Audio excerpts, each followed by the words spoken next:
According to the latest Food Security and Nutrition in the World report, around 673 million people went hungry in 2024. That's a slight improvement from the previous year, but the picture remains bleak. Hunger is rising in Africa and Western Asia, where millions struggle to access food to survive. South Africa is ranked as the second most food-secure country in Africa after Morocco, according to the Global Food Security Index. And yet, data by Stats SA indicates that around 14 million people experienced hunger in 2024. In the outskirts of Johannesburg, Gregory Mkhize runs a small-scale farm, which he owns with his wife. It's an initiative that was started after the crippling COVID-19 pandemic. Here, sustainable farming methods are central to the operations. In fact, nothing goes to waste at the farm. The Mkhizes are very intentional about every crop they cultivate. New technology has been integrated into their farming operations. It's a solid drip irrigation system. The solid drippers, it's a way to go because of when you put that thing, the solid drips, they detect how much water it needed for your soil next to the plant, and then it drips 30-centimeter radius around your plant. So meaning you can, and then it doesn't need water. It doesn't need electricity. You just use the pressure from the tap, and then you don't close that water. It cuts itself when the water is full, then it opens up again when it's dry there. One of the farming techniques commonly used here is intercropping, which is proving to be beneficial. When you intercrop, you are using companion plants because of you can plant your maize and your beans on the same bed, and you can put also your pumpkin. Because of the maize, we know that it goes higher, and then the beans, they can create nitrogen. It's a nitrogen fixer for your soil, and the pumpkin can create something like your mulch for the sun not to bend that soil. So everything works together. Being located in a community that's also battling high levels of food insecurity, Mkhize says they have found ways of involving locals in what they do daily.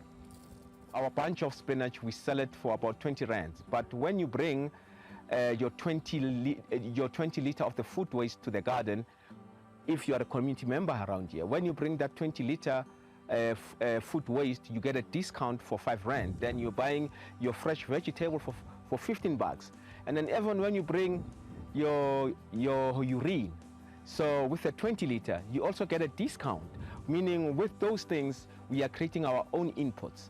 Yeah, so it's so amazing with the system that we have created for community members so that they can afford this quality food. They even teach local school children farming as a way of encouraging people to grow their own food, an important practice in the fight against hunger. We are catering about 54 kids each and every weekend, and then those kids, when they come here in the morning from 8 o'clock on Saturday, they learn how to cultivate, they learn the germination, they learn the pruning. Actually, we are doing things with them so that we can start them at the early age. One expert says while agriculture remains key to curbing hunger, the issue of trade between countries is also vital. For the broader African continent and for the world, one of the key themes that is coming out of the G20 in South Africa is a theme of saying addressing poverty through trade, which means then that we have to ensure that trade remains relatively open so that the countries that have surpluses, they can be able to sell to where there are shortages at a much lesser friction and a lesser transaction cost, so that where there are NGOs that can buy food for the population in those areas, they can get it at a much more affordable level.